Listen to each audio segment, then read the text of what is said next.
Hello, I'm Arlena Schott, and welcome to Garden Wise Living. On today's episode, Learn to Eat, we have two stops. Our first stop is Gardens of Eagan in Farmington, Minnesota, where we meet up with Linda Hawley. Gardens of Eagan is a 100-acre certified organic farm that has a long history of sustainable practices, and we have the pleasure of meeting the wonderful folks there that are carrying on the tradition and teaching all of us how to eat.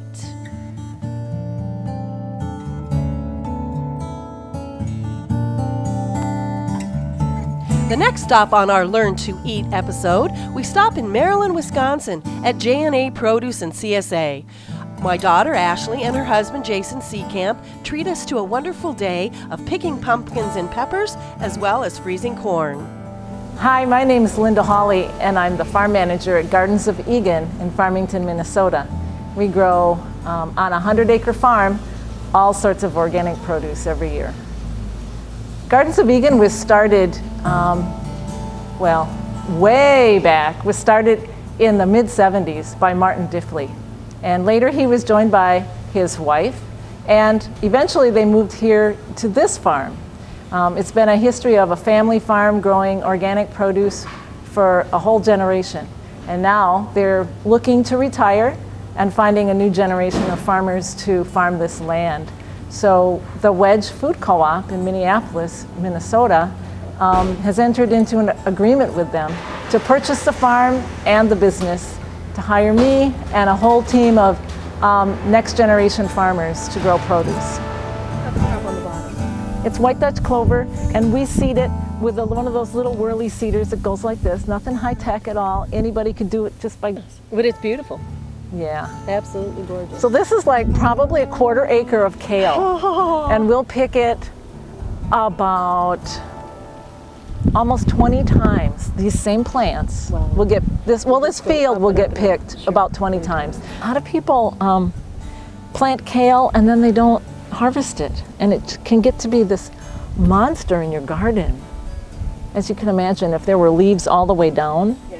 Can you imagine? We can't get the tractor through here anymore, that's for sure. It's just gorgeous. How would you cook it if you took it home to eat it? Like, this is how I start, and we do the Hail to Kale class. I can give you a really great kale cake recipe. See, that would be wonderful. Yeah, because that's so different. Yes. And it's a lot like carrot cake, but of course it's got kale in it. Sure. But anyway, you start by stripping the kale off the ribs. Oh, now see, right there. And so then you just have this rib here. Yes. That you throw that away.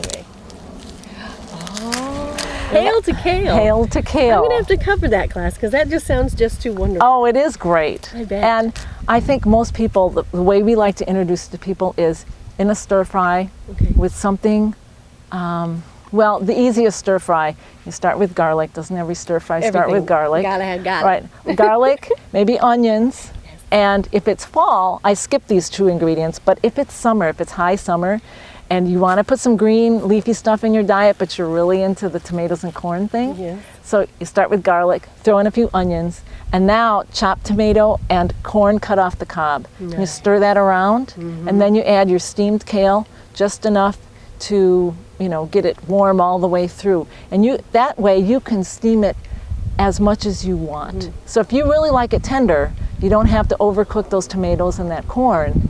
You can steam it first, chop it, and then just throw it in and reheat it. And that is just like this most delicious stir fry. I've never had anyone.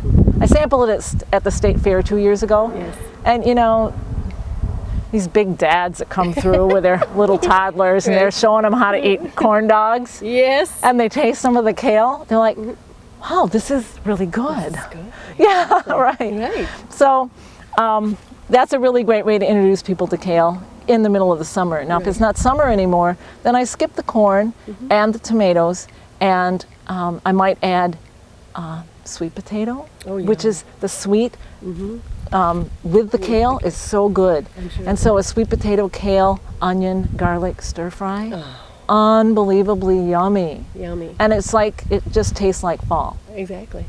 And you don't have to be a fancy chef. No sauces required. No sauces required. I love it. Yeah. It's just cooking, not rocket science. That's right. It's totally just cooking. Awesome. We need to learn to eat. Absolutely. Need to learn to eat.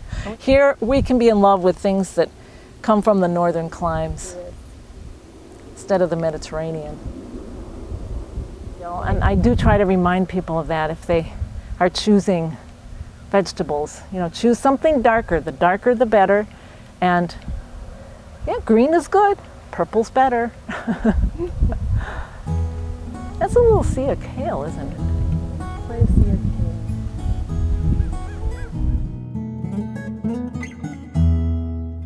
This kale is going to be harvested between Thanksgiving and Christmas, so I call it our Christmas kale.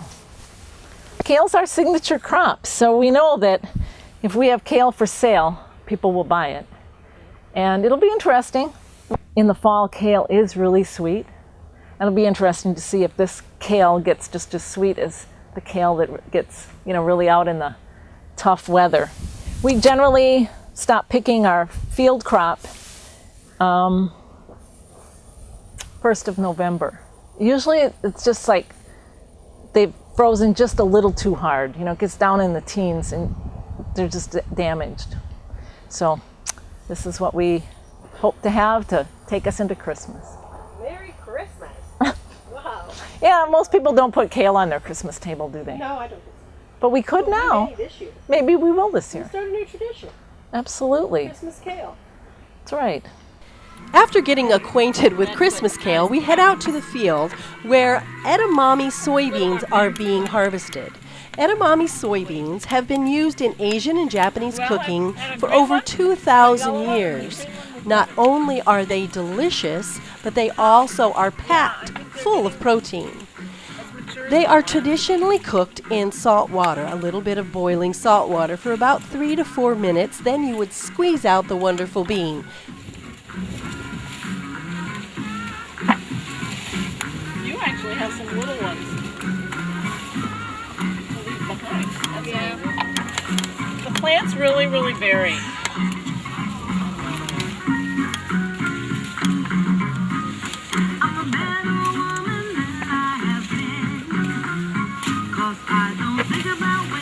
Folk revival. The British folk revival. Yeah. It's pretty good, actually. That's interesting. She says, what music represents Gardens of Eagan?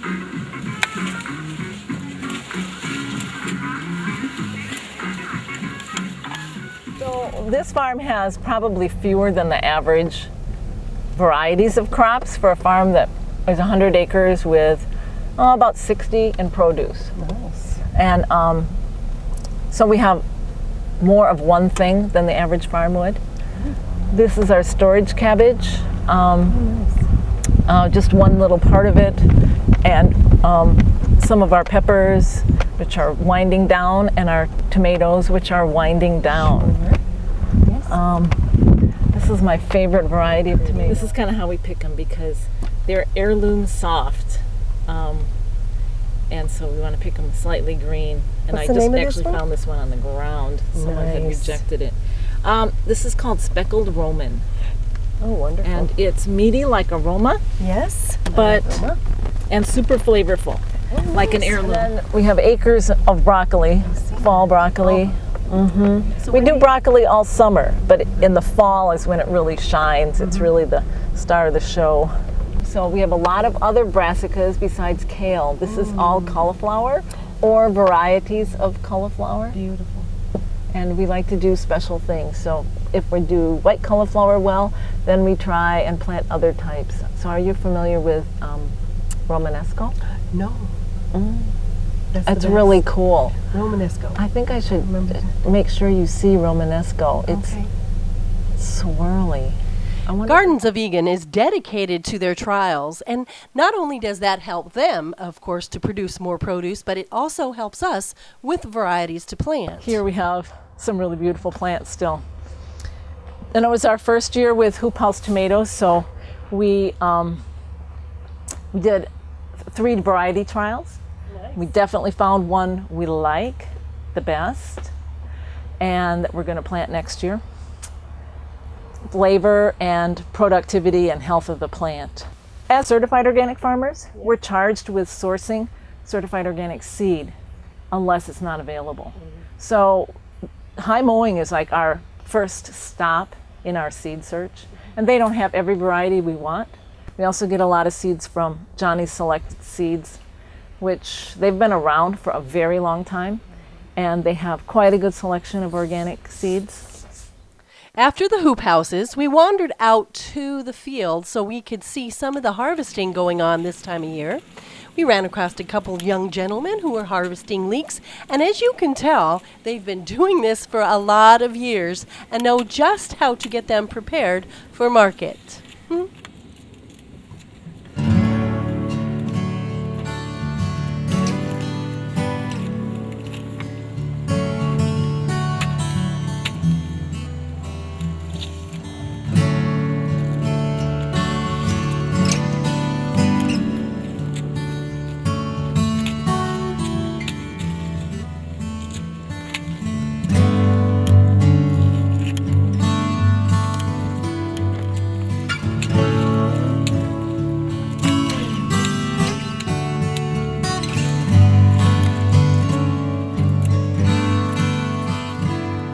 This is our, isn't that beautiful? Graffiti. Graffiti. Yep. Absolutely beautiful. And, you know, this is the hot stuff at the market right now. Everyone's into fall. They just have a whole display with Romanesco and graffiti and the orange cheddar. And we also have a green version and the white version. You know, there's a big rainbow display at the farmer's market. And that's what's hot for customers right now. So that's what's hot. That's what's everybody's looking hot. for. And the Yeah. orange, Yep. this is called Cheddar. Cheddar. And this one's Romanesco. Romanesco. And graffiti. Graffiti. Beautiful. Yep. Absolutely gorgeous. Yeah, we love them. It gives us something different, you know. I was going to say, so are you unique to Home that? gardeners really don't grow cauliflower very much. And so we do market in a neighborhood where there's a lot of gardening. People aren't necessarily there to buy tomatoes, zucchini, not even that much cucumbers. But when they see some really nice broccoli, some really nice cauliflower, they don't really grow that much of those things. They take a lot of space. And I always say, you know, just garden the things that are really fun and then buy the rest from us. Yes, that's a good way to put it. It is a good way to put it. Absolutely. In fact, I think people should mostly grow flowers. So, Susan, we planted Absolute and Skywalker. Maybe that's part of the difference. I don't know. Now what are you guys going to do? That's perfect. Then I won't open this one.